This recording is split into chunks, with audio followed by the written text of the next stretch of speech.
Hello everyone, and welcome to another episode of the Daily Gwei Refuel, where I recap the latest news in the Ethereum ecosystem. I'm your host, Anthony Sassano, and today's the 22nd of January, 2024. Alright everyone, let's get into it. So just wanted to quickly mention a tweet that I put out over the weekend where I said that the Daily Gwei Refuel now consistently has 4,000 viewers/listeners per episode. Pretty amazing, honestly, that it's at 4,000 considering the content that gets put into the Refuel, right? You guys know that the Refuel is definitely not for the noob to crypto, definitely not for the noob to Ethereum, definitely for the more advanced person, just because I don't tend to talk about the newbie stuff. I tend to talk the more advanced stuff. So the fact that there's 4,000 people that check in every day, via YouTube and the podcast, it's pretty humbling, honestly, and it's pretty amazing that that many people are getting that much value out of my show because, it's almost every weekday show. There are some rug fuels here and there, but almost every weekday show. Where, as I said, I discuss, the most in-depth, bleeding-edge Ethereum things. I'm always talking about like core dev calls and Ethereum research and Ethereum roadmap. Like all this stuff is not for the faint of heart. It is not for the noob noobs out there. It's definitely for the more advanced Ethereum. I usually direct noobs towards something like Bankless because they're definitely targeting that market a lot more and try to break things down for the newbie audience. Whereas for me, if I was doing that every episode, it would just become extremely repetitive, right? I do know that I repeat myself quite often, but I think that's because I like to give extra context and just like to remind people about with that extra context for things that I'm covering. But yeah, just wanted to shout out and thank everyone for tuning in every day. It really means a lot to me. As you guys know, the show is completely free, no ads, no sponsors, no referral links, none of that stuff, and there's never going to be any of that stuff. I do it because I love it, and I do it because I know you guys get a lot of value out of it, and I hope to continue doing it for as long as I can. Honestly, I don't really see any reason why I would stop doing it because it is honestly the highlight of my day. Most days, some days are better than other days, obviously, but it is definitely the highlight of my day most days. And I really do feel disappointed whenever I have to do a rug fuel, whenever I have to miss an episode for one reason or another. So really just glad to continue doing it for the foreseeable future. So yeah, once again, as I said, thanks to everyone for tuning in. Hopefully we can get those numbers higher and higher. But as I said, like it is a very, the Daily Gwei is definitely not a noob friendly ecosystem. But at the same time, the Daily Gwei Discord channel is. So if you are a newbie and you want to learn more about Ethereum, maybe you don't understand a lot of the things that I say on the Refuel because you're just new to the ecosystem, you can definitely jump into the Daily Gwei Discord channel, and there are lots of friendly faces in there willing to help you with really any question that you have. So anyway, moving on from that to some news. So this was about the AllCoreDev call that happened last week. I actually missed a couple of things in that call that Christine Kim ended up covering here. So the first thing that I missed was basically that the devs had actually landed on a few EIPs that they feel comfortable basically including in the Petra upgrade. So Christine Kim says here, the three EIPs that the devs were most aligned about for Prague were EIP 6110, 7002, and 2537. The first two are staking related code changes that will support EIP 7251. 7251 is the max effective balance increase. As Christine says here. So yeah, there are already EIPs that the core devs are already feeling comfortable with, and I'm really happy that it's the EIPs that are basically prerequisites or basically required to support EIP 7251, which is probably my favorite EIP of that upgrade so far.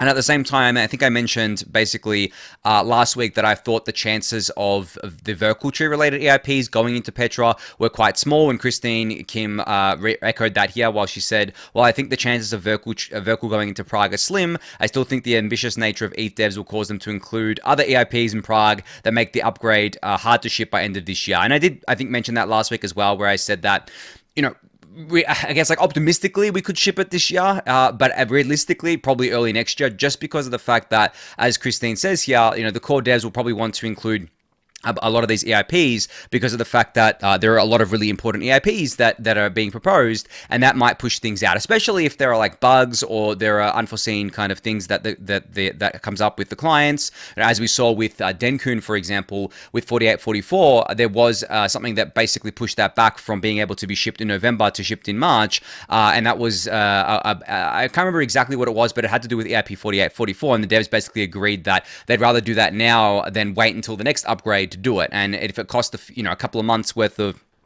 time there, then it was worth it. And of course, it happened during the holiday period, so kind of threw things off a bit. So the same thing could happen here. By the end of the year, gets around to November, and people are maybe expecting testnets to start or stuff like that, and then something happens, and then we'd start the testnets in like January, like we have with Denkun. But again, not really a big deal. And honestly, these EIPs, the ones that have been proposed so far, I don't know if I'd call any of them directly user facing. I mean, besides 7251, which obviously is solo staker facing, but also just like stakers in general facing.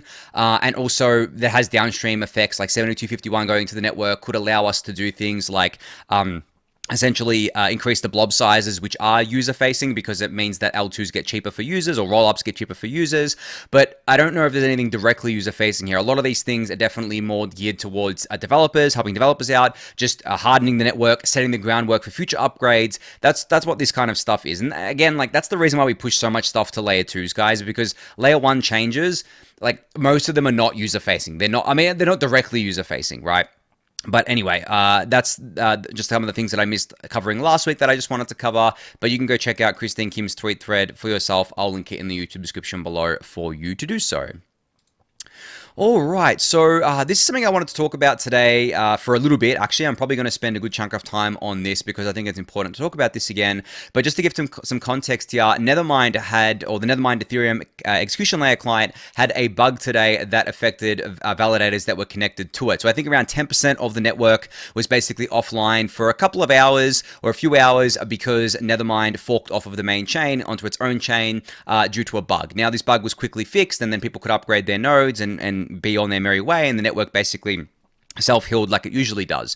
But the reason I wanted to spend a bit of time on this today is because client diversity has once again become a big topic because we had obviously the Besu bug a few weeks ago, and now we've had the Nethermind bug, and everyone's like, okay, well, you know, how can we do client diversity when you're encouraging people to use clients that aren't Geth, and Geth is the only client that hasn't had a bug recently? It's like, well, okay, for starters, Geth isn't the only client that hasn't had a bug recently. There are other clients out there. And secondly, just because Geth hasn't had a bug doesn't mean it's not going to have a bug in the future, right? And I think this is what trips a lot of people up when they kind of push back on this. They don't actually understand what the value of client diversity is. And I actually had this discussion with some friends today, and I managed to define it in kind of so many words. I said to my friends, I'll just quote what I said. I said, the entire point of client diversity is that we know that there is no way to be 100% sure that any client won't have a bug in it at some point. So we limit the damage by trying to ensure that no one client has a supermajority. So here's two scenarios to consider. Right now, Geth has a supermajority on the network, right? If Geth has a bug that leads to finalization on a bug chain, so let's say Geth has a bug that leads it to fork off and onto its own chain, and because Geth is the supermajority, it finalizes on that, and that becomes the canonical chain. To fix that would require a socially coordinated hard fork. That is not something that can be fixed in protocol. It would require extra protocol fixes, which basically means social coordination to fix that. Now, just think about all the negative externalities that come off of that. Just think about all the consequences of that, and think about how much of a shit show that would be, right? It would be on par with the DAO, just like 100 times bigger, because the ecosystem is 100 times bigger than it was back in 2016, right? So obviously that is the worst case scenario, and that can realistically happen if Geth has a bug in it that causes it to split off of the network. And as I said, just because Geth hasn't had one of these bugs yet doesn't mean it won't. There is absolutely no correlation between the popularity of Geth and the stability of Geth up until this point with its chances of having a bug or not. Geth is not static software. Geth is the same as every other execution layer client in that it has to upgrade at least once, every so often for the network upgrades that go into place, right? It has to upgrade to that. So to say that, Geth is safer because it hasn't had a bug in a while, or because it's used by so many people, it's very popular, is completely wrong. So, but that's the first scenario. That's what would happen today, because Geth is still the supermajority client. Now, let's consider the second scenario, which is, in my opinion, the better scenario. No client has a supermajority. So no single client has the, 2/3 of the network, or basically takes up 2/3 of the network. And let's just say that any one of those clients has a bug. So let's say that even Geth was to have a bug. The network would degrade. Let's say that Geth accounts for 30% of the network. Okay, well, 30% of nodes would basically, or validators, I should say, would basically be offline. That means that we are running at a degraded capacity. That means that finalization is still occurring, but the network is running at a degraded capacity. But let's even say, in the worst case, that it's 40% Geth, and then Geth has a bug, and now we're down to 60%. Well, that means we're down below the finality threshold, which means that the chain is no longer finalizing, but the chain is still online. The chain is still processing blocks at a reduced rate, right? Now, The fix for this is released within a couple of hours from the Geth team, and everyone upgrades, and everything is fine, right? Everything is fine because finality is restored, and then the only penalties were the inactivity leak penalties for Geth and the missed block proposals for people running Geth for those few hours at most.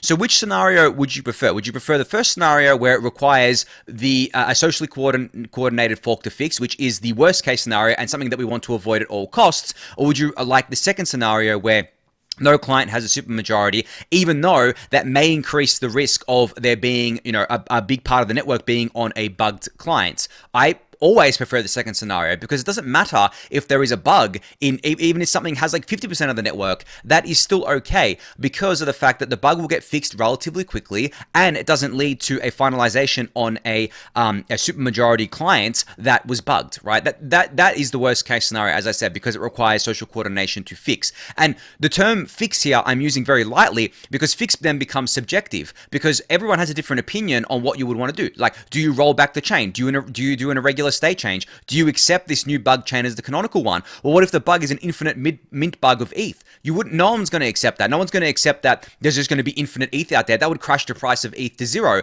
So in that scenario, let's just put some hard kind of facts on this. In that scenario, there is no way that anyone would agree to keep that as the finalized chain. So it would require an irregular state change, or it would require a full-blown chain rollback, which it is extremely messy, guys. I can't even describe how messy this is. The amount of coordination that would be required here as well, not just between the core devs, but everyone running Ethereum kind of node software, full node software, staking software, anything got to do with the Ethereum network, all of the infrastructure providers, everything, right? It would be a massive lift, and it would completely destroy Ethereum's credibility. It would completely destroy Ethereum's claim to fame of being, reliable and secure and never going offline. Like, that would be gone if Geth had a bug and we finalized on that kind of bug chain, and then we had to basically roll that back, essentially. So this is why people bang the drum about client diversity, because at the end of the day, it doesn't matter if clients have bugs. The whole point is that we can't ever be sure that a client will not have a bug, and that's why we need to make sure that no client has a supermajority on the network. And this applies to every single network, guys. This doesn't apply to Ethereum. It applies to every single network, even Bitcoin. Bitcoin only has one client that's basically 99% of the network. There are some other offshoot clients, but Bitcoin Core, for all intents and purposes, is the network, is the spec as well. Like, Bitcoin Core dictates what Bitcoin is. So if there was a bug in Bitcoin Core that led to infinite mint, you bet your ass that they would fix that, right? But the thing is, they would have to fix that by doing a rollback and doing a hard fork on that. But the thing is that again is extremely messy. That kills a lot of Bitcoin's credibility, and it kills a lot of Bitcoin's meme as being super reliable and super stable. So, like, the fact that Bitcoin doesn't have client diversity, in my opinion, is very bearish. And any chain that doesn't have client diversity, for me, is really bearish, because on a not long enough time horizon, the chances of having a bug, right, approaches 100%, especially if the software is changing, which it is in Ethereum. Like, this software is not static, guys. Like, even outside of network upgrades, it's changing because of the fact that the client teams put in, work on their clients. They do optimizations and stuff like that. And some of those optimizations can lead to bugs, which I think was the case with Nethermind. So when you really think about it and you really break all of this down, it is always better for no client to have a supermajority, and it is always better for there to be client diversity, even if the other clients have bugs in them, even if any client has bugs in them. And I think that's the point that I've been trying to get across to people, both privately and publicly, and I hope that I was able to get that point across to you guys. But now I'm not going to spend too much longer on this, but I do want to finish up by saying that the problem is that we only need a couple of the big staking entities to change off of Geth in order to fix this issue. Coinbase and Lido node operators. If all of those changed off of Geth, they could even use, rough math here, but they could probably still use 50% Geth, and we would be able to get Geth down from being a supermajority if 50% wasn't being used on Geth there as part of Coinbase and Lido. But let's just say that they changed off of it. That would be enough to move the needle here, guys. And then people say, well, okay, let's get other people to move as well. It's like, yeah, that's fine. But the thing is that if you're talking about percentage terms, Coinbase and Lido definitely have the biggest percentage here. And Coinbase alone has the biggest single entity percentage. I mean, last time I checked, they were like 14% of the network or something like that? Probably more. I'm gonna go look here. 15.3% of the network. So they stand to lose the most here. I actually said this to my to one of my friends as well. I said Coinbase actually stands to lose the most in this scenario, and this scenario being if there was a bug on Geth that led to a supermajority canonical chain. Led to a bug chain finalizing. They are the biggest single entity staker by far, and this will be a shitstorm of PR for them. It is in every one of their best interests to swap over from Geth, or at least swap over and still use Geth as a backup. And I don't understand why they haven't done this yet. Okay, I'm not going to say I don't understand. I do understand. They're a big operation, right? Changing over is a big thing for them. It's also risky, and especially in the light of them seeing bugs in Besu and Nethermind, they're probably like, okay, well, Geth hasn't had a bug yet, and Geth's been reliable. We're not really kind of wanting to switch over. But at the same time, when you think about it, and when you think about what I just talked about, it would still be better for Coinbase to go over to a minority client than it would be to stay on Geth, even if there was a bug in that minority client. Because as I said, they could quickly switch over to Geth or quickly switch over to another client. There's no need for them to just run one client. I'm sure they have backups already. So all we're really asking of Coinbase and Lido node operators is, hey, you can still run Geth if you want. Just don't connect your validators to it as the primary execution layer client. Connect them to Nethermind, connect them to Besu, and then have Geth as a backup. So even if there is a bug in Nethermind and Besu, it won't affect your performance, and they aren't supermajority clients, which means that we won't have that worst case scenario. So no matter which way you look at it, client diversity is the most important thing when it comes to Ethereum. Bar nothing, I actually believe that in terms of stability and security and reliability of the Ethereum network, client diversity is the number one thing, and we need to fix it. So please, if you know anyone at Coinbase, put pressure on them, tweet at them, call them out. I know that they said the other day that they were going to switch off of Geth, but they're still on Geth. And I understand it takes a while for them to do this. They're a big operation, whatever else is going on there.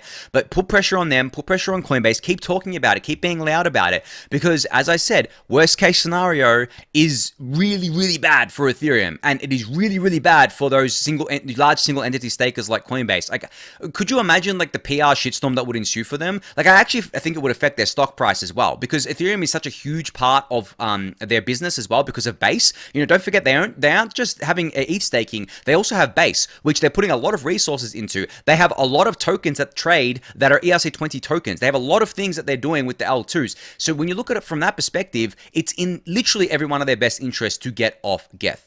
Anyway, that's the end of the rant there. I know I went ranty about that, but I'm getting pretty frustrated at this point that essentially people aren't treating client diversity as critical as it is, when it is. It is the most critical thing, in my opinion, in Ethereum. Because if Ethereum layer 1 goes down, all the layer 2s go down, guys. Yes, they could probably still process transactions off-chain using their own sequences, but like then they're really just de facto I wouldn't even call them a layer 2 at that point, because then if Ethereum layer 1 doesn't really go, it doesn't go back up for a while, you're basically just trusting the L2 to process those. And then there's all kind of like extra trust assumption there.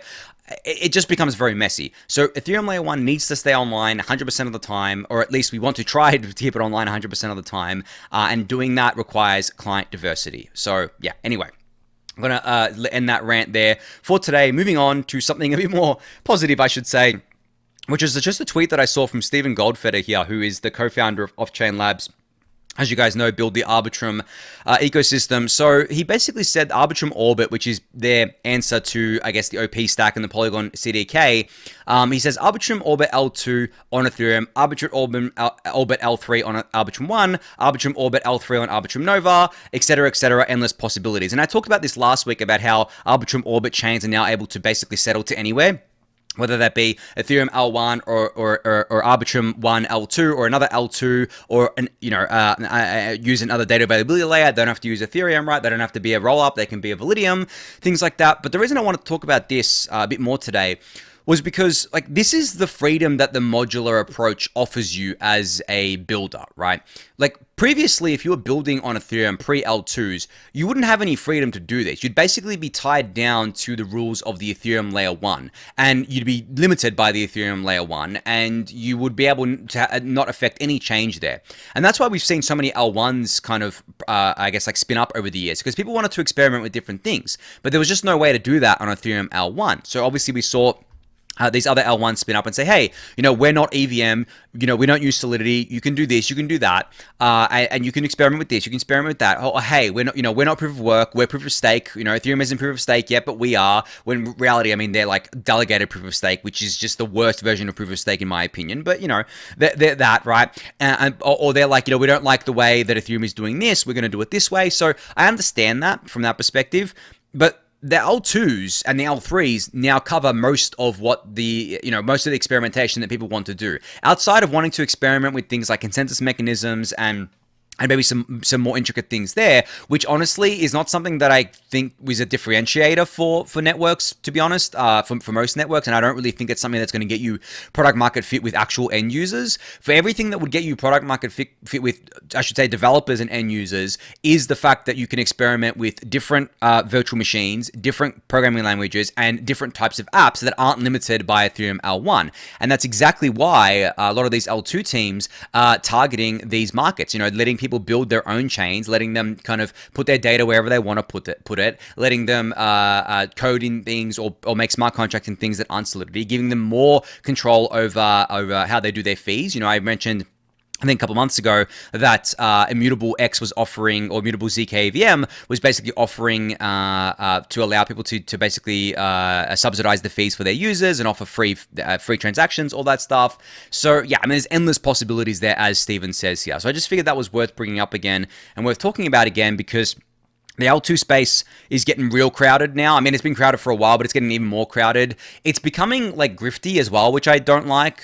There was the L2 recently, I think Manta Network or something, that did their airdrop, but like they have this weird ass hybrid approach where they're using Polkadot for something, and then like they're not even really an L2 by the definitions that we use. And there was like, and then I think their RPC kind of like couldn't handle the traffic or something. I didn't look into it too closely, but like there are there's going to be a lot of grifty L2s out there, and there's going to be a lot of grifty projects that say they're an L2, but in reality they're not, or kind of try to capture the L2 marketing hype. This always happens, guys. I mean, the same is true for something like restaking, like any primitive, and data availability as well. Like any new thing that comes to crypto always gets grifted on really, really quickly, and Ethereum has had its fair share of grifting on as well. Obviously, people forking the EVM and basically saying, hey, we solved all the scalability problems of Ethereum, when in reality they're just using the EVM and they've cranked up the gas limit and centralized everything, like that, or maybe lowered block times as well, right? So yeah, just keep an eye out for that. But generally, as Steven said here, endless possibilities, but also maybe endless possibilities for grifters too, unfortunately. But that is what comes with,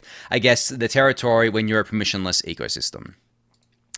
All right, so something that I saw shared a bit on Twitter over the weekend was there is a prediction market right now for what the prices of blobs will be 1 month after EIP 4844. Now, you guys know that once blobs go live on the Ethereum network, they start off at basically, I guess, like basically 1 Gwei, because no one's using them at the very start, and they have their own fee market, so they're completely separate to the normal execution layer fee market, where fees are currently 14 Gwei, which is probably the lowest they've been in a little while. If you've got anything you need to do on ETH L1, probably now's the time.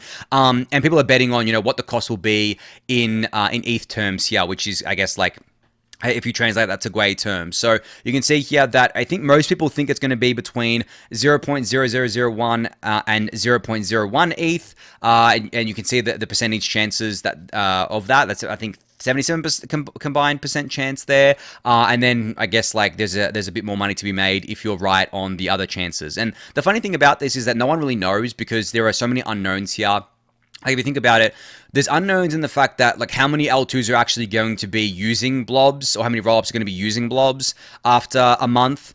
Is it going to be spammed with inscriptions? Is it going to be spammed with other types of kind of like transactions that just fill up the blob space?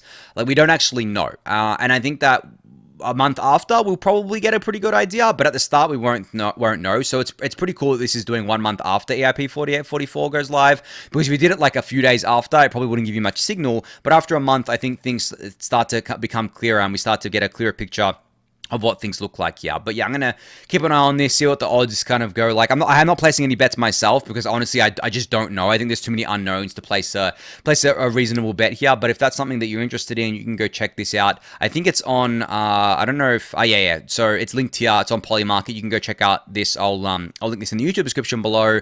But yeah, I mean it's close, guys. Like it's very close now. As I said, like there's no mainnet date yet for Denkun, but like mid to late March. So 2 months away basically from now until we see Denkun go live, hopefully, so we won't have to wait much longer. And then I guess like a month after for this bet to resolve. But I guess within the first couple of weeks, we'll probably start to see exactly how people are going to be using blobs, which is going to be an exciting thing to see. All right, so just a last thing here from the Ethereum Attestation Service. They have announced something called the Attestation Fellowship. It is a 6-week builder program taking promising attestation founders from idea stage to demo day in front of a leading ecosystem partners. You can apply to the inaugural batch at this link. I'll link it in the YouTube description below. And they say here, we're helping idea stage founders switch from bounty hunting to business building. So apply before February 18th. The top 10 teams will be selected. 5 weeks of intensive building with mentor support, prep for your demo day, and pitch in front of leading ecosystem partners. So if this at all interests you and you're a builder or an aspiring builder, as I said, you can go apply to this. The link will be in the YouTube description below. And then I think the deadline here is Feb 18th. So you have about 3 weeks. Just over 3 weeks, I think, from today to go apply. 3.5 weeks, just working out the math in my head quickly there. And I couldn't think of a better team to work with. Honestly, the Ethereum Attestation Service team is great. I've had a number of calls with them. I've spoken to them. I've met them in real life, actually, at ETH Denver last year.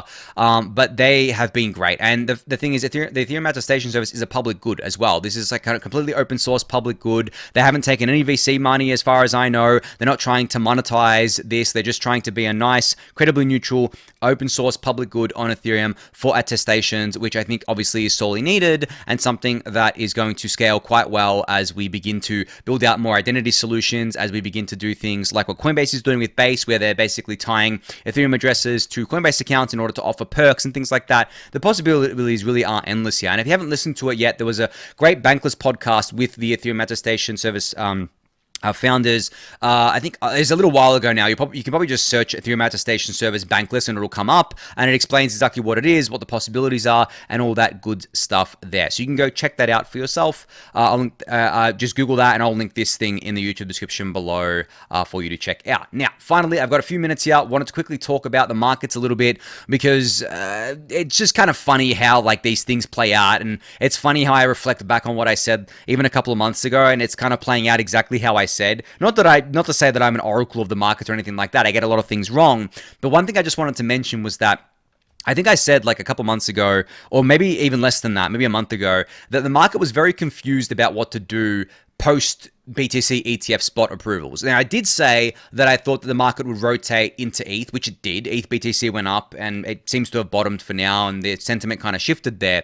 But I also said that the market was in this like limbo state where essentially no one knew if the ETF stuff was going to be like sell the news or buy the news. And that basically meant that things went sideways. Now, of course, it ended up being kind of both into the approvals, where there was an initial spike of buying, but then there was a sell-off, and then it's kind of bled since then. But if you actually look at what BTC has been doing, it's really been in this kind of range, right? Like it had a massive run up from 25K to almost 50K, on the ETF hype. But obviously, I think that most of the move was 25K to 45K, because to 50K it was like just a bit of a spike, and then it sold back down. But it's still kind of in that 40 to 50K range. Now, whether it goes lower or higher from here, I don't know, but really, I think the market is still in that kind of indecisive phase where it's like, okay, well, we had all the ETF hype, it went up a lot. Now people are taking profits, right? They're taking the trade profits. They're rotating into other things like ETH. But still, they're confused about where we go from here. And that's totally normal for the market to do, because there was a consensus trade leading up to the ETF, and now there's not really a consensus trade, right? There's not really something that people can point to as an obvious signal. I mean, besides the spot ETH ETFs, which right now don't have that much hype because they're still pretty far away, and also they don't have as big of a chance as the Bitcoin ones did. And I think the market kind of knows that to an extent. Not to say that I don't think that ETH is going to definitely have a lot of that hype as we get closer to, I think the final deadline is in May, but I think that we have to kind of go through this hangover after all the hype of the BTC ones, then we can start again. But really, I just view it as consolidation after everything went up a lot. Like, guys, some stuff went up just absolutely crazy amounts over the past few months, right? I mean, like, just picking out some of the most obvious ones, like the meme coins, they went up so much. And like so many of these other coins that had no reason going up went up so much, right? Just based on pure hype, based on pure rotator capital. And as I've said, like, I still don't really see that much new money coming in. There has been new money that came in, but it mostly went into BTC and I think ETH to an extent, right? I don't think it really went into anything else. I think the money going into everything else came from people selling their BTC and ETH as it went up and rotating it in, or crypto natives, I should say, and rotating it into other things. In terms of actual full-blown normie users and normie money coming in, there's barely any of that right now. And as I've said before, that doesn't really start until things hit all-time highs again, and it doesn't last for very long either. But at the same time, right now, in the market conditions that we're in, I feel like we could just crab for a little while here. I know I've said before that I feel like we could go to all-time highs in Q2, but at the same time, I did say that was like a coin toss. I gave it like a 50-50 chance. It could happen in Q2 or it could happen in Q3. That's still my window here, but. And I think I've mentioned in the past as well that things can go sideways for quite a while, guys. Like, actually, BTC could realistically go sideways for like 6 months here, like a full 6 months. I know we have the halvening coming up in April, but usually that just leads to a hype pump into it and then a sell back down because it's the same capital rotating through again. But realistically, you could see BTC range between like 40 and 50K for 6 months from here. And that's totally healthy. There's nothing wrong with that. But also, you could see things start heating up again for one reason or another, right? So there's too many different variables, I think, to call anything here. And really, all it boils down to me saying is that it could go up, down, or sideways. But I think the point of what I'm saying here is that, like, I think the bull market is still intact. It's still fine. This is completely normal stuff here. And things going sideways doesn't mean the bull market is off. I mean, we're not in a bear market. We're just basically correcting off of an amazing run that we've had across most crypto assets over the past, I guess you could say, like 4 months now, 4 or 5 months now, especially on BTC, which went up only for like 6 months. Like, that is not sustainable, guys. It's not something that's going to sustain itself, especially in the face of things like people taking profits off of the ETF trade, and also there's been a lot of outflows from GBTC because people were trapped in GBTC and now they can get out. But I think a lot of those outflows are actually just going into other ETFs. So, and I think people are just playing that narrative as well, and kind of like a trader narrative. But yeah, anyway, I think I've gone over time on the episode there for today. Didn't want to spend too long on the markets, but that's basically how I see things. But yeah, I think on that note, that's going to be it for today. So thank everyone for listening and watching. Be sure to subscribe to the channel if you haven't yet. Give it a thumbs up, subscribe to the newsletter, join the Discord channel, and I'll catch you all tomorrow. Thanks, everyone.